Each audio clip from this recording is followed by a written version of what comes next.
Boa tarde, pessoal, tudo bom? Vamos começar a aula. Ficou alguma dúvida sobre o que a gente viu na aula passada? Muito bem, então vamos continuar o assunto.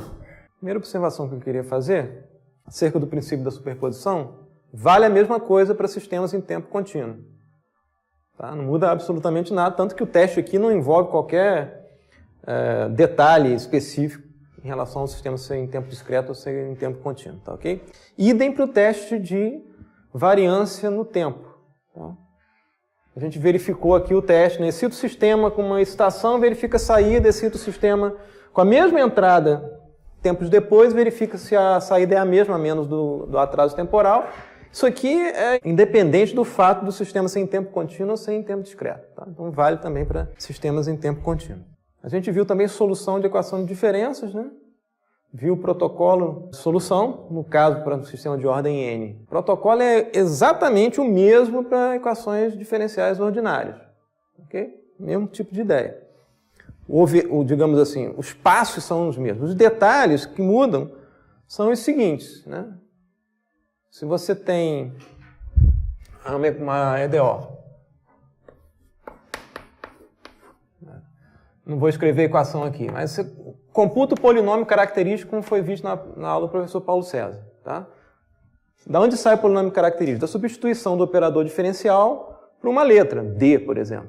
Se eu escrever a equação em termos desse operador D, o polinômio que vai resultar disso, né, vai ser um polinômio característico. Então, se a gente tiver lá um polinômio característico e encontrar lá, digamos, raízes lambda 1, lambda 2 e lambda 3, e lambda 3 for igual a lambda 2, né, você não vai montar o Ni de T, né, como sendo lambda elevado a T. Não é essa a ideia. Você vai montar isso como E elevado a lambda 1T. Isso aqui é a solução da equação homogênea.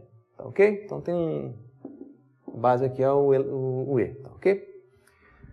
Se o polinômio tem 3 raízes, né, você vai construir a solução, propostas de solução da homogênea, né, como essas duas raízes são diferentes, né, e essa é igual à terceira. Então você vai construir como C1 e elevado a lambda 1t, tá, mais um C2 e elevado a lambda 2t.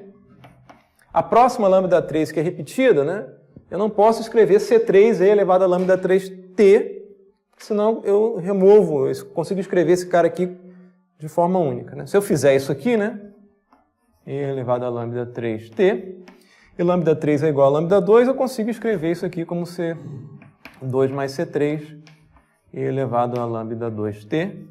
Isso aqui é a resposta de um sistema de segunda ordem, não de terceira ordem com 3 raízes. Né? Então eu tenho que colocar o t aqui em frente ao esse cara aqui para poder evitar essa situação. Mesma ideia do caso em tempo discreto, não muda absolutamente nada. O que muda é a estrutura da solução. Né? Como é que você constrói a solução? Tem que me preocupar com raízes repetidas, tanto na construção da homogênea, como também se a entrada tem mesmos modos aqui de ressonância já existentes na homogênea. É a mesma ideia. Tá ok? E nós vamos ver por que faz sentido colocar o T ou multiplicar por K no caso de tempo discreto. Tá? Esse negócio de que faz assim porque funciona nunca me desceu bem, tá? Tá bom? Mais uma observação que não falei na aula passada, tá? Essa história de resolver a equação usando uma tabela, tá? Olhei aqui, vi um padrão, né, e afirmo que isso aqui é a solução. Para você de fato provar, você tem que plugar a solução que você acha que é na equação e verificar que é uma igualdade. Então, só olhar e achar que a equação satisfaz aquele padrão porque você visualmente achou que é assim, não funciona formalmente falando. Você tem que plugar isso aqui lá e verificar se de fato satisfaz a igualdade. Aí você fecha o ciclo de verificação. Okay?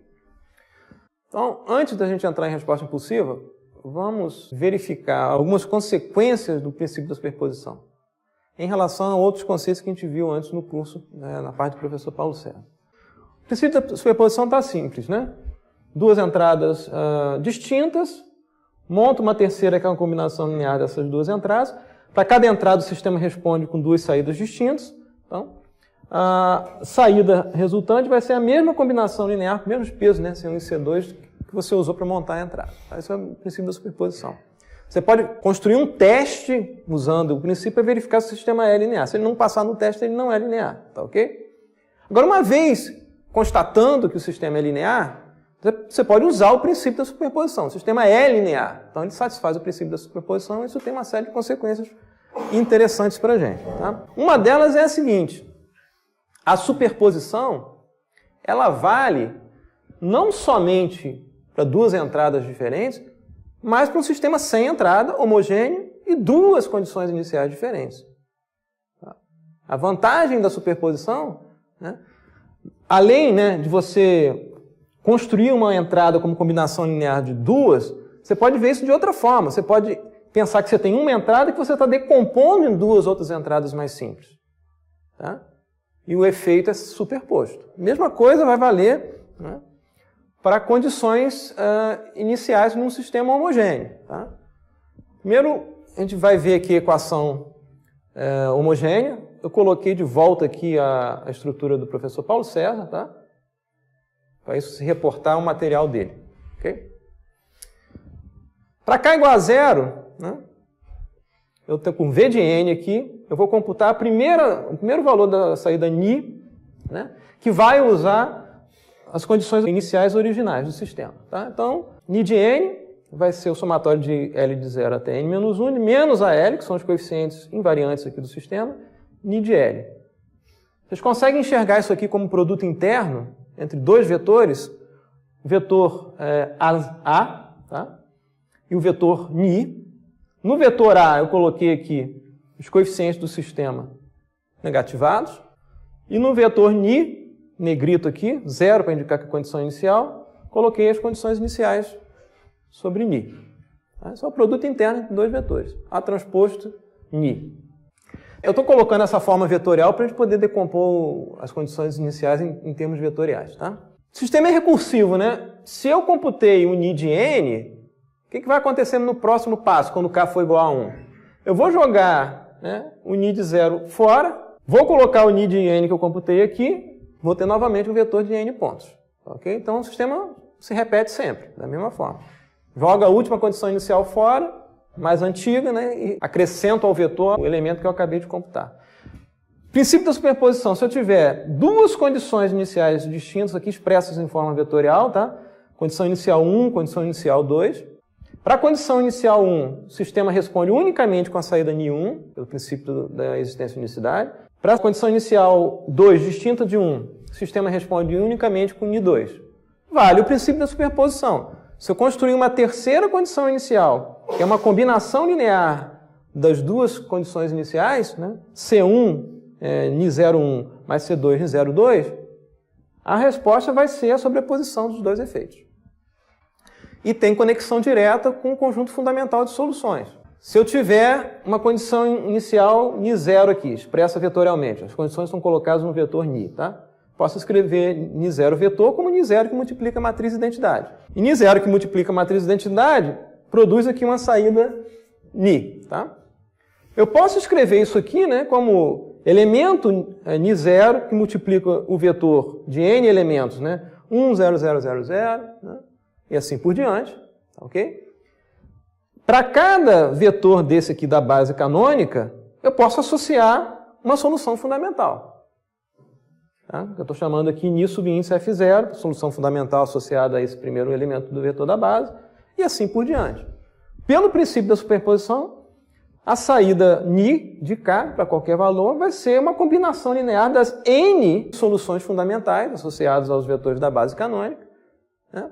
E os pesos aqui dessa combinação linear são as próprias condições iniciais. Isso é um resultado que vocês teriam que ter mostrado num dos exercícios do professor Paulo César. Tá? Mas a consequência direta do princípio da superposição aplicado aqui a quem? As condições iniciais. Posso usar um teste usando só condições iniciais? Se passou aqui o teste do princípio da superposição usando condições iniciais, isso é válido para eu afirmar que o sistema é linear?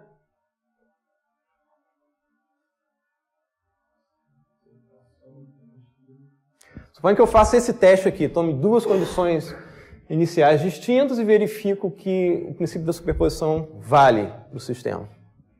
Posso afirmar que o sistema é linear?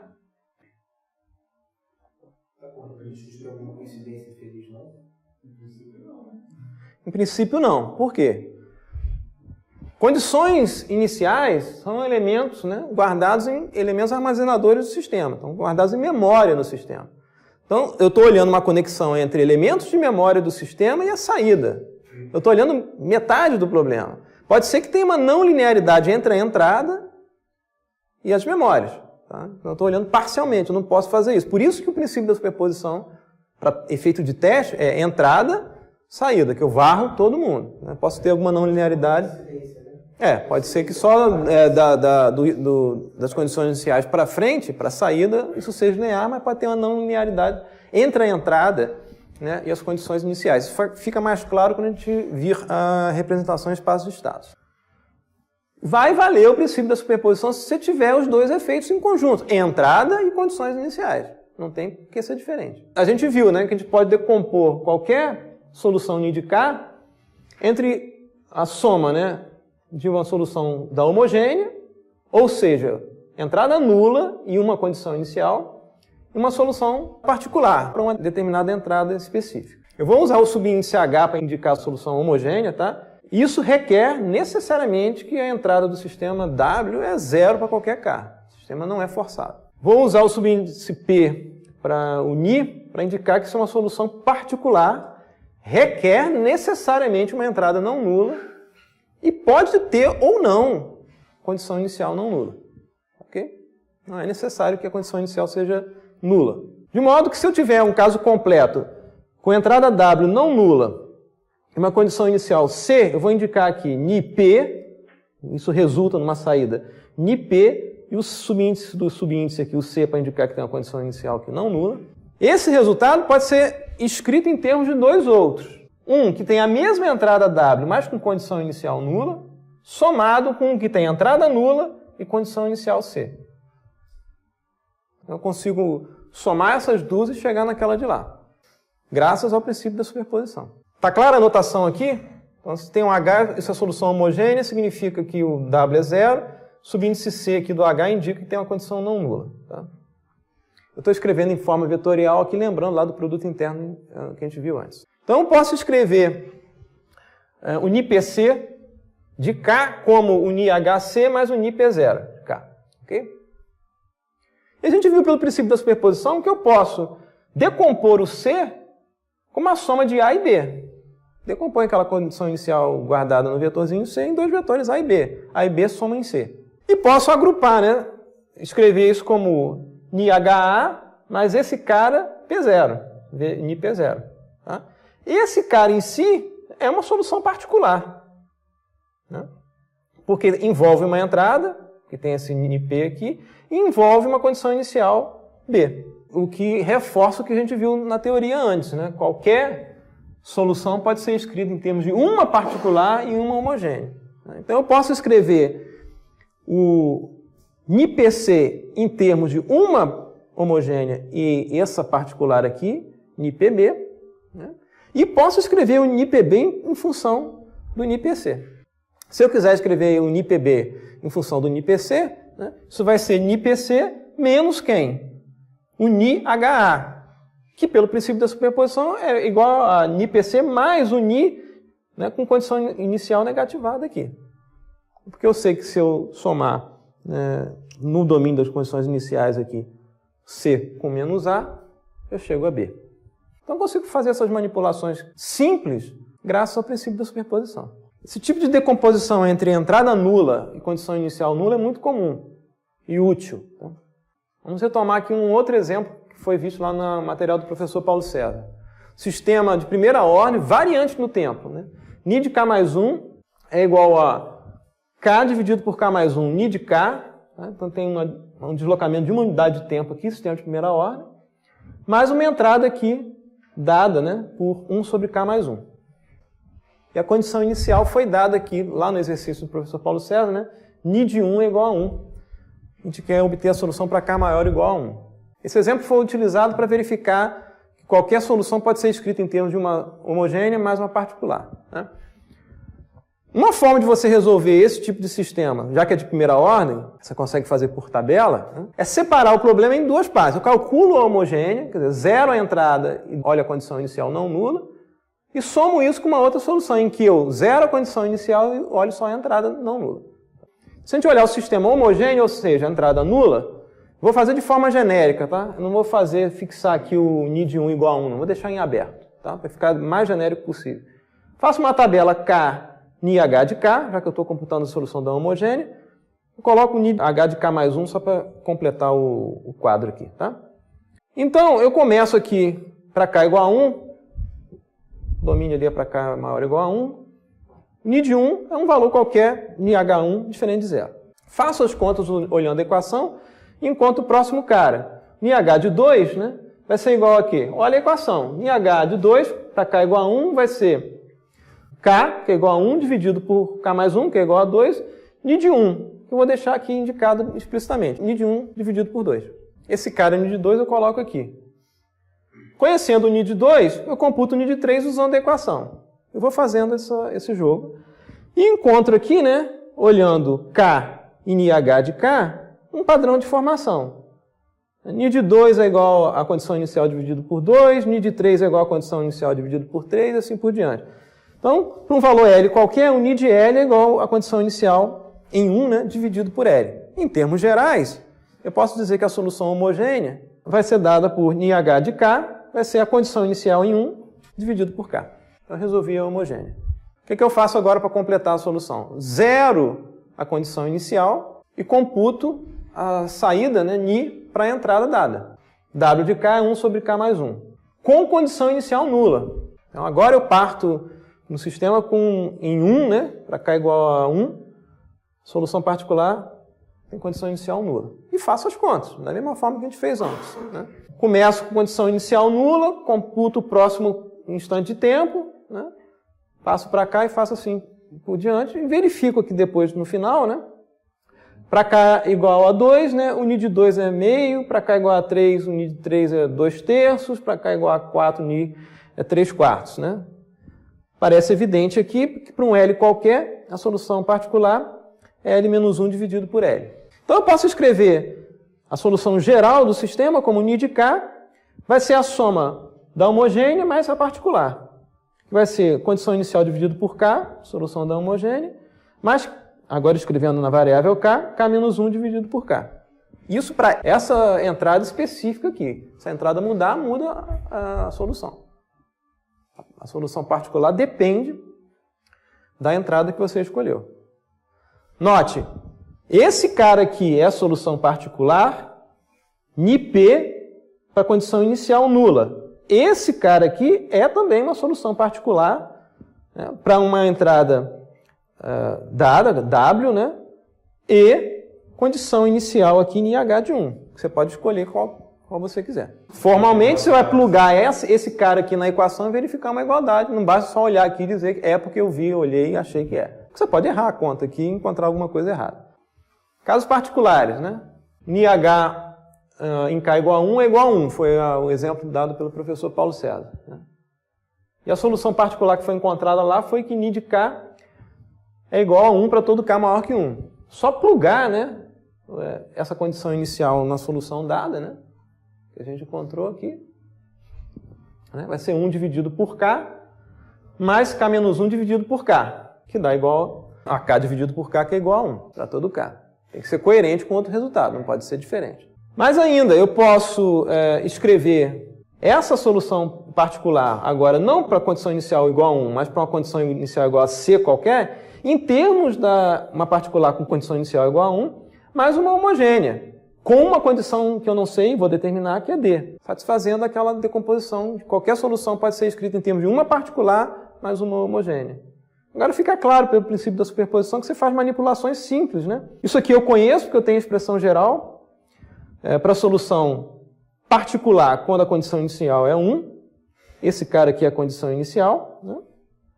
E eu tenho a solução analítica para qualquer homogênea com condição inicial D, que é D dividido por K. Isso vai ter que ser igual a quê?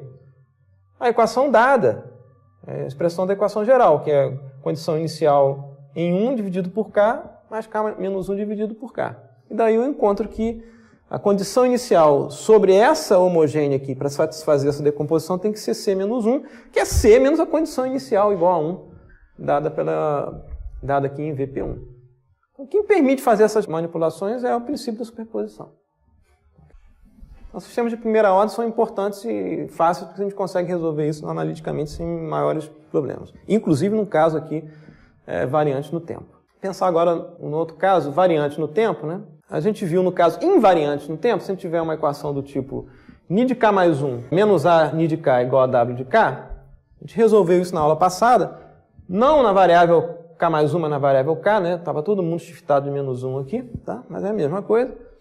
A gente encontrou lá uma solução do tipo ni de k é igual a elevado a k, c, onde a é o parâmetro do sistema, c é a condição inicial, mais um somatório aqui de a elevado a i, w de k menos 1 menos i. A gente viu que você tem a condição inicial dando uma proporção aqui a elevado a k, e a gente viu que isso aqui nada mais é do que a projeção da entrada na resposta do sistema, que é a elevado a k. Essa aqui é a resposta natural do sistema que não depende da entrada. A parcela que depende da entrada é a projeção da entrada na resposta do sistema. Posso escrever dessa forma, né?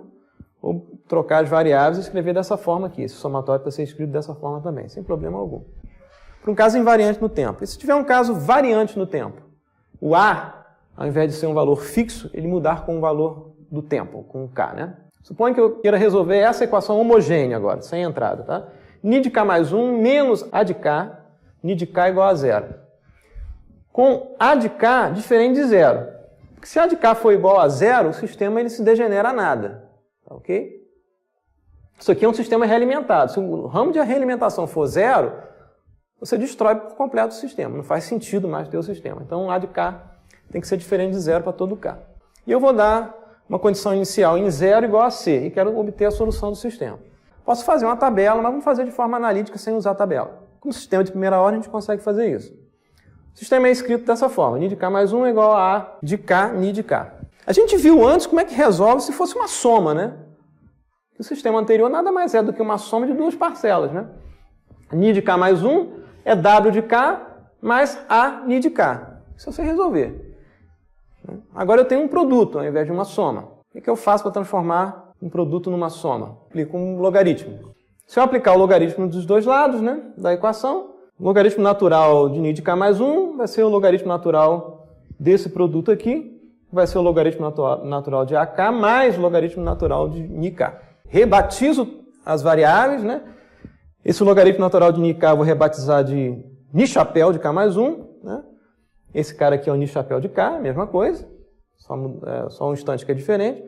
E o logaritmo natural de A, eu vou rebatizar de W chapéu, que ele vai fazer o papel da entrada, quando a gente reportar aquilo ao sistema invariante no tempo, só como modelo de solução. Após a mudança aqui de denominação das variáveis, né, eu tenho uma equação igualzinha que a gente viu antes. Ni de K mais 1, chapéu, né, é igual a 1 vezes ni de K mais W de K. O coeficiente do sistema invariante agora nesse domínio mudado aí é igual a 1, não é mais A, é 1.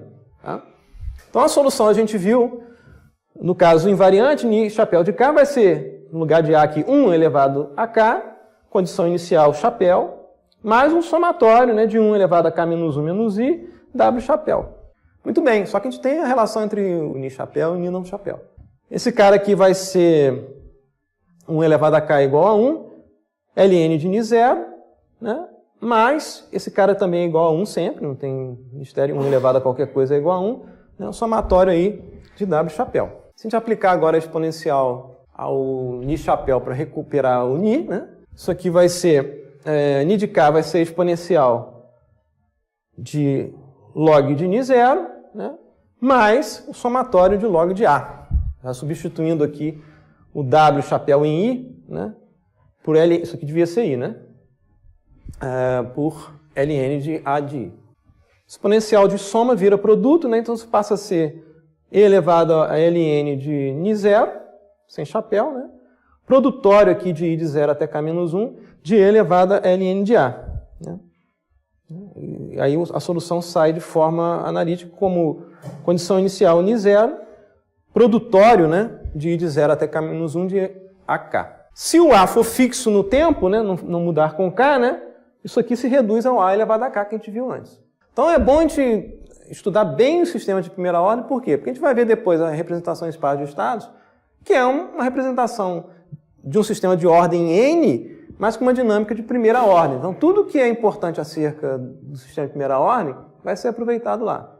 Então estudem bastante isso no caso escalar, porque depois é só adaptar para o caso vetorial. Bem, voltando agora à parte em que a gente estava, né? Resposta impulsiva. Vamos entrar num conceito importante que é a resposta impulsiva de um sistema linear. Só faz sentido falar de resposta impulsiva se o sistema for linear. Se o sistema for não linear, isso não faz sentido. Tá? O que é a resposta impulsiva de um sistema linear? O nome já é sugestivo, né? Eu vou aplicar um impulso à entrada do sistema e olhar a saída. Formalmente falando, né, a resposta impulsiva é a saída do sistema à entrada particular delta de Kronecker aplicada no instante k igual a L. O delta de Kronecker é definido de forma simples aqui. O delta de Kronecker, delta de k, né, é igual a 1 quando o argumento do delta for igual a 0 e 0 caso contrário. É uma sequência que tem uma amostra apenas não nula. E onde está essa amostra? No argumento nulo aqui, do delta. Então, quando eu tenho um sistema Ni de k definido por um operador T aplicado à entrada W, né? Toda vez que a gente substituir esse cara aqui pelo delta, esse cara aqui vai virar H. Essa é a convenção da nomenclatura de sistemas, tá ok? Arbitrário, mas é assim que funciona. Se a gente aplicar a um sistema cujo operador é T, a entrada delta, e onde está o delta? Em K igual a L, a gente vai ter a resposta impulsiva. E para lembrar em que instante de tempo o delta foi aplicado, a gente coloca o subíndice L aqui. Isso aqui é uma sequência. Por que a gente está fazendo dessa forma? Para poder variar o L aqui, a qualquer instante de tempo que eu queira, que pode ser que o operador T em questão aqui seja um operador linear, mas variante no tempo. O sistema está mudando de operação ao longo do tempo. Então, para eu rastrear as mudanças de operação do sistema ao longo do tempo, né, eu não posso ter uma resposta impulsiva, mas uma família de respostas impulsivas indexadas pelo instante em que eu apliquei o delta, que vai ser o instante L.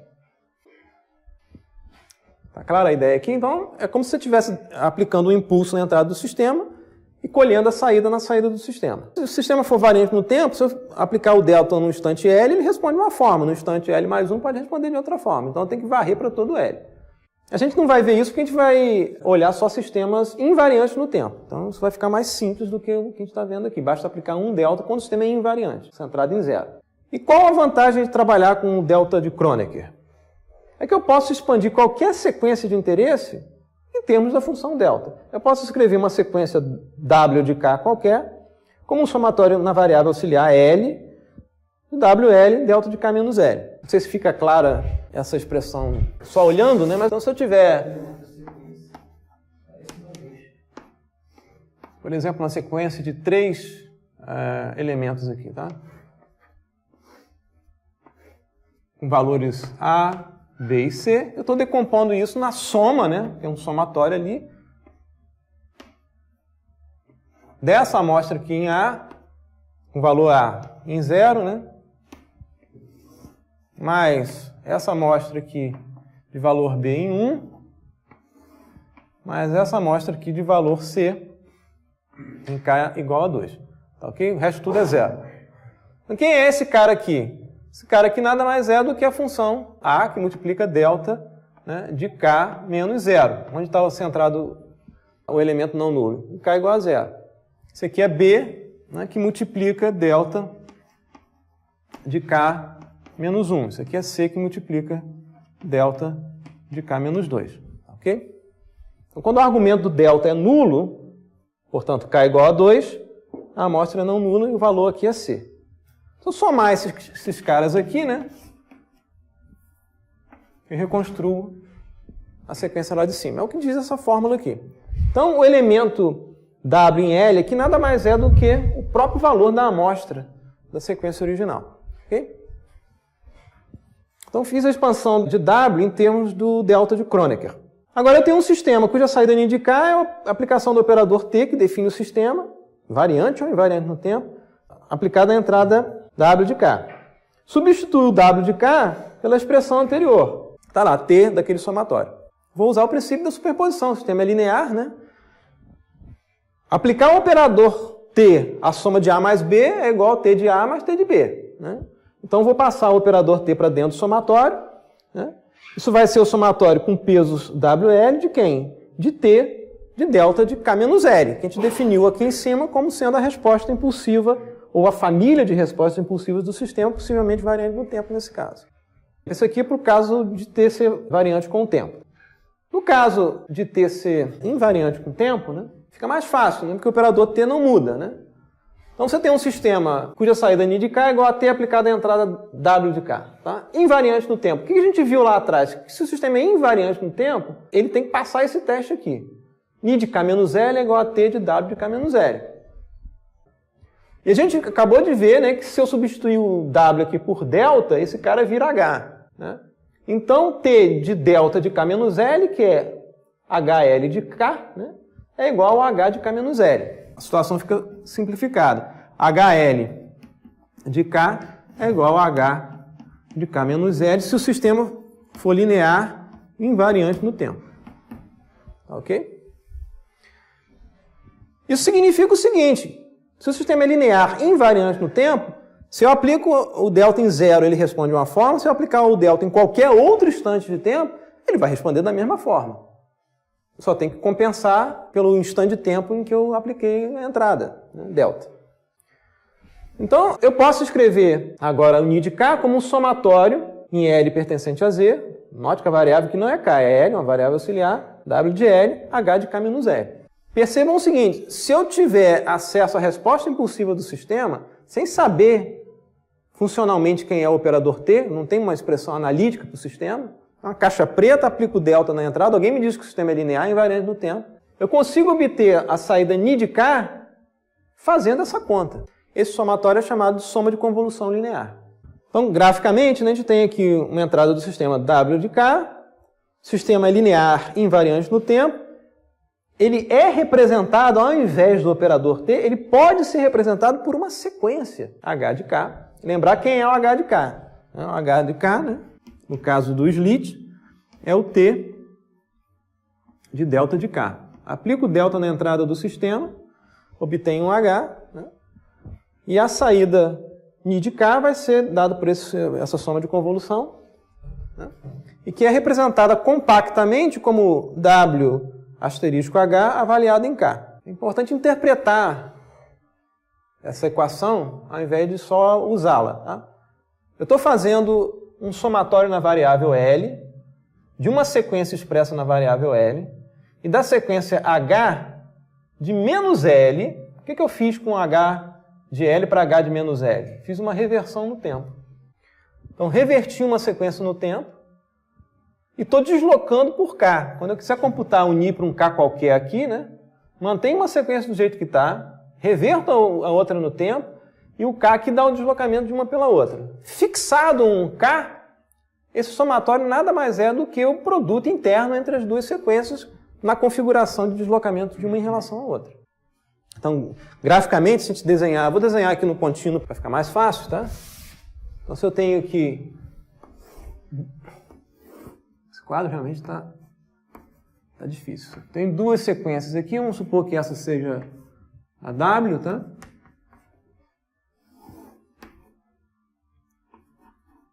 Vamos supor que essa aqui seja o H de K, ok? Eu estou fazendo a conta não em K, estou fazendo a conta em L. Vou manter em L o W do jeito que está, tá? Aqui o WL. O que eu vou fazer com o H? O H é revertido no tempo, é H de menos L. Né? H de menos L seria esse cara aqui. Tá? Okay? Escolha um valor de K, Ni de 10, por exemplo. Aí, Ni de 10, está aqui o 10. Vou mover o H para cá. Tá? Esse aqui seria o H de 10 menos L. Tá? Esse cara sai daqui e é deslocado para lá. aquela conta nada mais vai fazer do que o produto interno das amostras coincidentes aqui entre essas duas funções. Ok? Essa vez essa, mais essa vez essa, mais essa vez essa, assim por diante. Ok? Produto interno é projeção de uma coisa na outra, né? Então eu estou deslocando uma sequência em relação à outra, uma delas revertida no tempo, para um deslocamento específico eu projeto uma na outra. Essa é a interpretação da soma de convolução linear. Caso contínuo, mesma coisa, só que não é uma soma de convolução, vai ser uma integral de convolução. As ideias são exatamente as mesmas. Tá? Veja só, isso aqui é uma sequência ligada em série com um sistema que é representado por uma sequência. Eu estou ligando duas sequências em série, ou processando a sequência numa ligação em série. Essa sequência aqui pode ser a saída de um outro sistema, que está ligado em série com esse aqui. Então eu estou num domínio que eu estou manipulando sequências. Então a gente tem uma informação importante aqui, que se eu ligar duas sequências em série, uma configuração em série, a conta que é feita é a convolução das duas sequências. Ligação em série e paralelo dos sistemas. Né? Se você tem dois sistemas lineares invariantes no tempo, um representado aqui por H1 de K, o outro por H2 de K, se eu quiser saber quem é o sistema equivalente, são duas sequências em ligação em série. Isso é a convolução de H1 com H2. Tá? As duas sequências. Ah, mas tem uma entrada W, eu quero saber quem é a saída e tem dois sistemas ligados em série. É W convoluído com H1 convoluído com H2. Quem é a saída no meio aqui, nesse ponto aqui? É a convolução da sequência W com a sequência H1 de K. Que calha de ser a resposta impulsiva do sistema. Esse resultado aqui vai ser convoluído com H2. Uma outra propriedade importante de sistemas lineares é que eles podem comutar em ordem.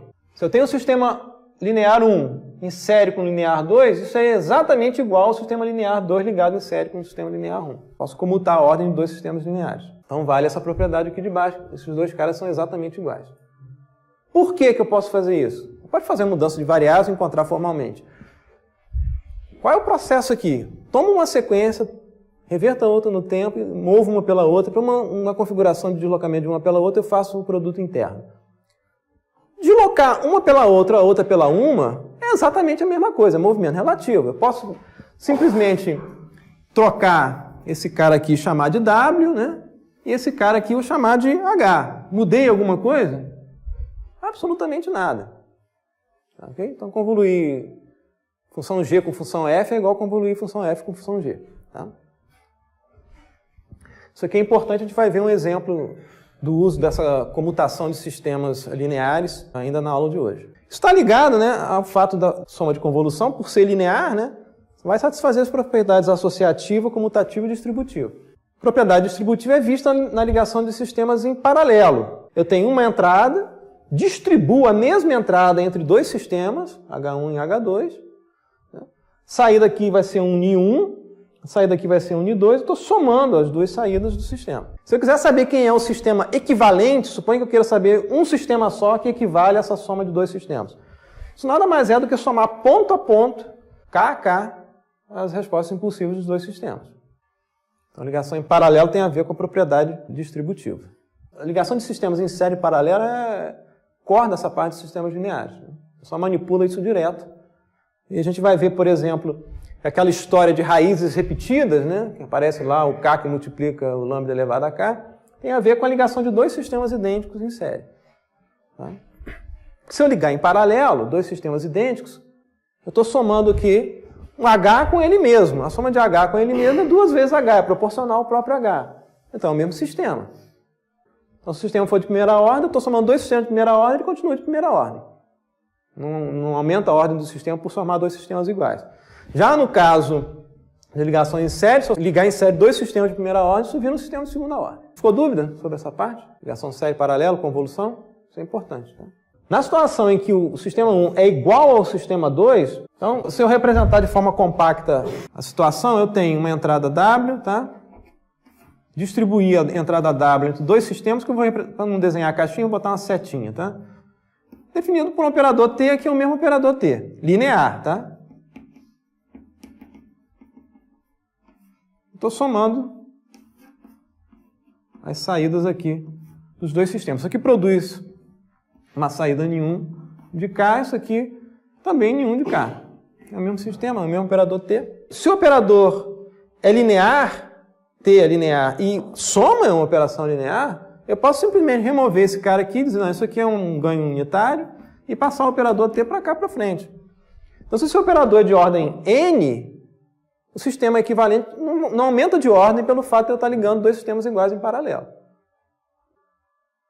Lembrar que a gente viu a representação funcional do operador T através da variável S, lembra? Isso muda se eu tiver a ligação em série. Se eu tiver dois operadores de primeira ordem, S mais A, né? E ligados em série, isso é a multiplicação de dois polinômios aqui de primeira ordem. Isso aqui vira um polinômio de segunda ordem. Você aumenta a ordem do sistema. Okay? No caso de ligação em paralelo de dois sistemas de primeira ordem, eu não consigo fazer isso. Né? Eu acho que eu estou aumentando a ordem, mas de fato não estou. A ideia é a seguinte. Se você tiver um sistema de ordem N, e a gente recursivo, e todas as raízes do polinômio característico do sistema forem distintas, você consegue escrever esse sistema em paralelo, como um paralelo de N grandes sistemas de primeira ordem. Ok? Que tem a ver com a diagonalização de matrizes que o professor Paulo César falou na aula passada. Tá? Se as raízes forem repetidas, se houver raízes repetidas, não consigo ligar todo mundo como uma soma de sistemas de primeira ordem, ou N de sistemas de primeira ordem. Se eu não consigo ligar em paralelo, eu vou ter que parcialmente ligar alguns elementos em série, de primeira ordem em série. Tá ok? A ideia é essa. Então vamos ver a representação de sistemas através de diagrama de blocos, porque isso é bastante útil do ponto de vista de visualização do que está acontecendo. A gente tem a equação de diferenças clássicas aqui, agora eu voltei para o caso que o instante de interesse presente aqui é K, não é K mais N. Então a saída N de K, parte recursiva, uma parte não recursiva. Isso aqui depende da própria saída, isso aqui não depende da saída, só depende da entrada. Combinação linear das entradas atual e anteriores, no máximo até N grande.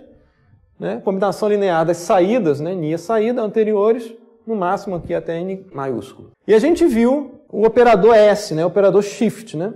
S elevado a alguma potência nada mais faz do que deslocar o K aqui pelo valor da potência lá. Então, se eu tenho W de K e aplico W de K a S elevado a menos 1, o que sai é W de K menos 1. Se aqui fosse A, seria A aqui. Isso é uma memória, né? A saída do sistema no instante presente K não é a entrada no instante presente K. É a entrada no instante anterior, K menos 1. Como é que eu faço para obter K menos 1? Guardo em memória e leio no instante presente o valor de W no instante anterior. Então, o elemento S menos 1 é um elemento de memória do sistema. Factível para você fazer no computador isso. Isso aqui tem que ser entendido, senão a gente não consegue entender o diagrama de blocos. Bem, vamos escrever agora a equação de diferença usando o operador aqui atrasador, que é um deslocamento de uma unidade de tempo. Quais são as outras operações envolvidas? Soma e multiplicação por escalar. Soma, a gente vai usar essa simbologia, somador. Tá? Então, você tem aqui A, B, C. Saída aqui é A mais B vai C. Tá ok? E o multiplicador por um escalar, a gente vai usar a simbologia de um triângulo. Esse aqui é W de K, e esse cara aqui é um escalar A, aqui é A, W de K, tá ok? Tão simples quanto isso. Muito bem. Aqui a equação. N de K, soma de duas partes, recursiva e não recursiva. Vamos começar com a parte não recursiva. É um somatório, então eu escrevo aqui somador. Por convenção ocidental, a gente escreve a entrada à esquerda e a saída à direita. Tá? Você pode fazer de baixo para cima, cima para baixo, na diagonal, é o seu critério. Tá? Isso é uma mera convenção. W de K, a entrada está aqui, saída está lá. Eu vou construir o miolo do sistema. O que eu preciso fazer para montar a parte não recursiva? Somador, né? Quer dizer, eu vou somar várias parcelas. Então eu escrevo aqui um somador. Quais são as parcelas que serão somadas? Serão os ramos aqui do somador. Para nzinho igual a 0, é B0 que multiplica W de K. W de K está aqui, coloco aqui multiplicador B0, saída desse multiplicador aqui é B0 W de K. Construir a primeira parcela ali daquela soma. A próxima é, para mzinho igual a 1, B1 W de K menos 1. Aqui está o W de K. Eu preciso construir o W de K menos 1. O que eu faço? Passo essa sequência pelo atrasador. Aqui é W de K menos 1. multiplico por B1 e ligo lá no somador. E assim por diante. Aqui é W de K menos 1. Preciso construir o W de K menos 2. Para o Mzinho igual a 2. W de K menos 1, atraso. Aqui é W de K menos 2. Multiplico por B2.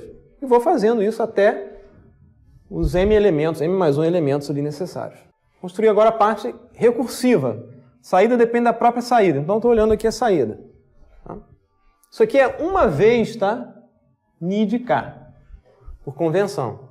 Se fosse um A0 aqui, eu teria que pegar esse A0 e dividir 1 sobre A0 nas duas parcelas ali. Por isso que isso aqui está de forma mais geral, 1 sobre A0. Ok? Preciso construir o Ni de K e tem uma soma de parcelas aqui. Escrevo aqui um somador. Tá? Para L igual a 1, eu vou fazer o produto entre A de 1, Ni de K menos 1. Tem que construir essa parcela. Aqui está o Ni de K. Como é que eu construo o Ni de K menos 1? Passo o Ni de K por um atrasador, S elevado a menos 1, multiplico por menos A1 e coloco aqui um dos ramos do somador. Para L igual a 2 é menos A subíndice 2, Ni de K menos 2. Ni de K menos 1 já está construído aqui, Ni de K menos 2 é construído passando o Ni de K menos 1 por um atrasador, multiplico por menos A2 e levo lá no somador. E assim por diante até completar aqui os N elementos dessa parte recursiva. Está implementado o sistema. Esses elementos aqui do sistema são memórias. Né? E dados vão passar. Na hora que eu aplicar uma entrada aqui, você vai ter dados passando por essas memórias. A implementação computacional, é claro que esses coeficientes vão ter que ser guardados em algum lugar, não vão estar flutuando no espaço. Eles vão estar guardados em memórias, mas são memórias fixas. Essas aqui representadas pelos atrasadores são memórias em que você tem dado passando por dentro delas. E não vai ser surpresa alguma, né, que os elementos atrasadores vão ser os elementos armazenadores do sistema e que vão estar associados aos estados na representação de estados. Tá? O que a gente vê aqui? Um bloco em azul ligado em série com um bloco em vermelho. Tá? Se você esquecer do que está dentro dos blocos, é um sistema linear ligado em série com outro sistema linear. Posso comutar a ordem desses dois sistemas lineares? Posso, não tem problema nenhum. Olha lá, troquei a ordem do vermelho com o azul. O que eu descubro? Que esse ponto aqui é atrasado, esse ponto aqui é atrasado igualzinho, esses dois pontos são exatamente os mesmos. Esses dois pontos são exatamente os mesmos, né? Considerando aqui que o M grande é igual a N grande, né? Essa mesma linha de atraso pode ser fundida numa linha de atrasos única. Tá? Eu removo, ao invés de ter M grande mais N grande atrasadores, né, eu posso fazer uma linha de atraso que é o maior valor entre M grande e N grande. Eu removi a redundância de atrasadores necessários para implementar o sistema. Então, essa forma é chamada de forma direta 2 canônica. Por que é chamada de forma direta? Porque os coeficientes da equação de diferença são vistos aqui diretamente na implementação da estrutura. Então você tem aqui os coeficientes A, L e BM, eles aparecem aqui, né, explicitamente aqui na estrutura implementada. Direta 2 por quê? Porque tem uma direta 1, que é a transposta dessa aqui. Não é a única forma de você implementar esse sistema. E a terminologia canônica vem do fato que a gente removeu a redundância aqui dos atrasadores. Então, essa estrutura é a que tem o menor número de elementos, daí o nome canônico. A única forma de eu implementar o sistema? Não. Olha só a parte recursiva aqui, né? A saída está lá, mas a recursão ocorre aqui, né? O sistema recursivo veio parar antes aqui. Os coeficientes da parte recursiva estão associados ao polinômio característico da equação homogênea. Se o polinômio característico desse sistema, você computar as raízes do polinômio usando aqui esses coeficientes, e encontrar n grande raízes diferentes, eu posso implementar esse mesmo sistema como a soma de n sistemas de primeira ordem, em paralelo. Então, essa representação, essa implementação não é única, é uma das possíveis implementações do sistema. Posso implementar o mesmo sistema como a ligação em série de n bloquinhos de primeira ordem. Também posso fazer isso. Tá? E a gente vai ver mais tarde que o tipo de implementação, você tem dois sistemas idênticos implementados de formas diferentes, tem a ver com a chamada mudança de base na representação de estados. Tá? Mas é importante começar a fazer conexão entre essas coisas. Tá? Parte recursiva do sistema tem a ver com a homogênea e tem a ver com o polinômio característico. Todas as implementações são iguais? Idealmente, sim. Na prática, não. Algumas propriedades mudam, né? Numéricas, inclusive. Algumas implementações são mais robustas a aproximações numéricas, outras não. Então, na prática, né, você vai prestar atenção no tipo de implementação que você vai usar. Ok? Dúvidas sobre isso aí?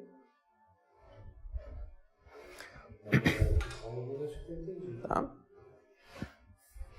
Então, antes da gente entrar na representação em espaço de estados, vamos ver a questão da justificativa para você multiplicar, né, a solução por K quando você tem raízes repetidas. Já que a gente viu agora a resposta impulsiva, fica mais fácil entender isso através da resposta impulsiva. A gente viu o conceito de resposta impulsiva, eu vou pular isso aqui, né? Aplicação do delta na entrada do sistema linear invariante do tempo, tá ok? A gente viu que saída para qualquer entrada pode ser dada por essa expressão, convolução linear discreta, né, entre a entrada e a resposta impulsiva do sistema. Viu que vale a propriedade comutativa, convoluir H1 com H2 é convoluir H2 com H1. Bem, tá a demonstração aqui, né? É uma mera mudança de variáveis, tá? Convoluir H1 com H2, aplico a definição, né? Isso aqui é o somatório em L, né, de H1 de L, H2 de K menos L. Faço uma mudança de variável de L para M, M vai ser igual a K menos L. Tá? Somatório de L nos inteiros é o somatório de M nos inteiros, não muda nada. H2 de K menos L vai virar H2 de M, tá? E H1 de L vai virar H1 de K menos M. Isso aqui, por definição, é a convolução entre H2 com H1. Mera mudança de variável, você prova aí a propriedade comutativa. Vamos lá, sistema de primeira ordem. Qual é a resposta impulsiva do sistema de primeira ordem dado aqui por ni de K mais 1 é igual a ni de K mais W de K? Resposta impulsiva, o que eu faço? Vou substituir o W por quem? Por delta, né? E o ni vai virar H. Então, eu vou reescrever essa equação, né, como H de K mais 1 vai ser AH de K mais delta. Sistema de primeira ordem, né? Eu resolvo por tabela. O que eu tenho que garantir aqui? Que condição inicial eu utilizo? Olha, o sistema é causal, né? Para computar a saída em K mais 1, no instante presente K mais 1, eu só preciso de saída no instante anterior e entrada no instante anterior. Se o sistema é causal, ele não pode responder antes da aplicação da entrada.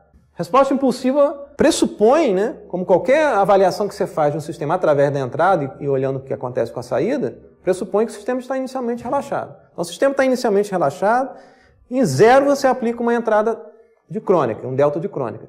Não pode o sistema responder antes disso, senão ele seria um sistema antecipativo. Então, se o sistema é causal, o H de K tem que ser zero para K menor que zero, porque eu estou aplicando a entrada do sistema em zero. Ele estava inicialmente relaxado, não tem como ele ter qualquer resposta antes disso. Então você faz uma tabela. K contra H de K mais 1. Tá vendo a chatice que é você ter a ordem do sistema influenciando o tempo presente? Se o sistema fosse de ordem n, você teria que fazer uma tabela de K com K mais n. Começando em K menos 1, né, o H0 vai ser dado por AH de menos 1, seguindo a equação, mais delta de 0. H de menos 1 é 0, né, porque o sistema é causal. E delta de 0 é igual a 1. Então, isso soma 1. H de 1, para K igual a 0, vai ser A que multiplica H de 0, que eu acabei de computar, que é igual a 1. Então, isso aqui vale A, mais delta de 1. Delta de 1 é 0, por definição. Então, esse cara vale A. Para K igual a 1, H de 2 vai ser A que multiplica o anterior. Então, vai ser A ao quadrado. H de 3 vai ser A ao cubo. Olhando aqui por expressão, 1 é igual a A elevado a 0, né? Para um K igual a P menos 1, H de P vai ser A elevado a P. Basta confiar nisso? Não. Você tem que plugar isso aqui na equação e verificar que de fato vale. Então, a resposta impulsiva desse sistema de primeira ordem é A elevado a K para K maior ou igual a 0. Para facilitar a nossa vida, a gente vai definir aqui a função degrau. S aqui de step. S de K vai ser definido da seguinte forma. Vai valer 1 para K maior ou igual a 0 e 0 caso contrário. Função degrau clássica, né? Suponho que isso aqui seja a função degrau, né? O S de K, se for, estou plotando no contínuo por facilidade, tá? Para K menor que 0, ela vale 0. para cá de 0 para frente, ela pula aqui para 1 e continua. Isso aqui são amostras, tá, pessoal? 1, 2, 3, assim por diante. Função degrau. Eu consigo escrever a função degrau em função da função delta, tá? E vice-versa. Muito bem. Agora eu consigo escrever o h de k como a elevado a k e substituo esse k maior ou igual a 0 por s de k. Removo a restrição do domínio aqui pela multiplicação da função s. Eu estou expressando o h de k em termos de s de k porque fica mais fácil fazer as contas. É uma questão algébrica aqui. Tá, okay? Seria mais chato você desenvolver carregando essa restrição de domínio aqui. Então, para ficar mais fácil o desenvolvimento algébrico, eu estou usando dessa forma. Minha argumentação foi que aquela história, né, de raízes repetidas tem a ver com eu ligar dois sistemas de primeira ordem iguais em série. Tá? É isso que a gente vai fazer. Eu quero ver qual é a resposta impulsiva do sistema equivalente. Aplico delta à entrada do sistema e ligo em série dois sistemas de primeira ordem iguaizinhos. A elevado a k s de k, primeiro sistema, o segundo sistema é a elevado a k s de k. Sistema equivalente, né, da ligação em série de dois sistemas, vai ser a convolução das respostas impulsivas dos sistemas. É isso? Aplico a definição. Quem é a convolução de H1 com H2? H equivalente vai ser a convolução de H1 com H2, somatório em L, de H1 de L, H2 de K menos L. Apliquei a definição. Não sei o que esse 1 está aparecendo aqui, mas não era para estar aí. Tá? Ignorem esse 1. Substituo. Quem é o H1 de L? H1 de L vai ser A elevado a L, S de L. Quem vai ser o H2 de K menos L? Sendo H2, A elevado a K, S de K. Multiplica S de K. Vai ser A elevado a K menos L, S de K menos L. A expressão do H em termos de S é só para facilitar o desenvolvimento algébrico aqui. Olha só, dentro aqui dessa parcela. A elevado a L, que multiplica A elevado a menos L. Isso multiplica 1. A elevado a K, dentro aqui, no somatório em L. Eu posso tirar isso aqui do somatório e colocar à esquerda. Eu vou ter um somatório em L, né, de S de L, que multiplica S de K menos L. S de L é a função degrau. Isso aqui vale 0 para L menor que 0. Então eu posso remover esse cara aqui e alterar a faixa do somatório. Isso vai ser o somatório de 0 até infinito, tá? De S de K menos L. S de K menos L vale 1, né, quando o argumento aqui é maior ou igual a 0. Ou seja, para L menor ou igual a K. Então, esse somatório de 0 até infinito se reduz a um somatório de 1, que o valor da função S é igual a 1, de 0 até K. Somar 1 de 0 até K, né, é igual a K mais 1. Tá? Eu posso interpretar isso aqui de outra forma, né? Graficamente. Nem tudo é álgebra. A interpretação gráfica é muito útil. Somatório em L de quem? Da função degrau. Né? Função degrau em L? Não. Função degrau em menos L. Né? Então, eu tenho aqui a função degrau na variável L. Suponho que seja o S de L. Tá? O somatório é S de menos L. Então, não é isso aqui. É isso aqui. Revertir no tempo. Isso aqui é o S de menos L. Ok? Estou fazendo um deslocamento de K. K positivo. Está aqui meu valor de K. Então, desloquei essa função para cá. Estou fazendo a soma de 0 até infinito, né, em L. Que é o resultado de quê? De somar, né, K mais 1 elementos iguais a 1 aqui. Okay? Então, isso aqui nada mais é do que A elevado a K mais K que multiplica A elevado a K. Então, aquela história de que multiplica por K porque funciona, pode ser explicado de uma forma mais conceitual com uma ligação de dois sistemas iguais em série. Tá? Se você ligar 3 sistemas de primeira ordem iguais em série e fizer as contas, vai encontrar A elevado a K mais K que multiplica A elevado a K mais K ao quadrado que multiplica A elevado a K. Ok? Dá para fazer a mesma análise no tempo contínuo. Você vai encontrar lá, né, que a resposta de dois sistemas de primeira ordem no tempo contínuo, E elevado a lambda t mais t que multiplica E elevado a lambda t. Mesmo tipo de análise. Dúvidas sobre essa questão? Vou fazer uma breve introdução de representação em espaços de estados e a gente continua na próxima aula. Depois disso, a gente vai ver os módulos propriamente ditos. Qual a ideia da representação em espaço de estados? A gente viu até agora o quê? Sistema que tem uma entrada e uma saída. Entra uma sequência W de K, o sistema responde com Ni de K. Cada elemento W de K é um escalar. Cada elemento de Ni de K é um escalar. Se eu quiser representar um sistema que recebe múltiplas entradas e entrega múltiplas saídas. Exemplo típico do cotidiano. Você tem lá uma injeção eletrônica no automóvel. Você tem uma série de sensores, vão medir lá a temperatura do motor, temperatura na sonda alfa, mais não sei o quê, outro sensor lá de oxigênio, etc. Você vai alimentar uma quantidade de entradas, né, medições de sensores, numa central, que vai fazer uma conta qualquer e vai atuar no sistema. Tá? Então você tem múltiplas entradas e múltiplas saídas. A gente não consegue esse tipo de representação através de equação de diferença. O modelo não cabe. Tá? Então a gente quer ter a oportunidade de sair de uma representação SISO, né, que é Single Input, Single Output, para uma representação MIMO, né, que é Multiple Input, Multiple Output. Múltiplas entradas e múltiplas saídas. Então, uma representação mais completa e mais rica de um sistema linear. E a gente vai ver, né, que os chamados estados do sistema vão estar ligados a elementos armazenadores de energia no sistema. No caso do sistema físico, você vai olhar quem são os elementos que armazenam energia no sistema físico em questão. Na eletrônica, você vai olhar lá os capacitores e indutores, que são que armazenam energia elétrica. Tá? No sistema computacional, você vai olhar as memórias. Como a gente viu, aquela caixinha atrasador pode ser entendida como memória.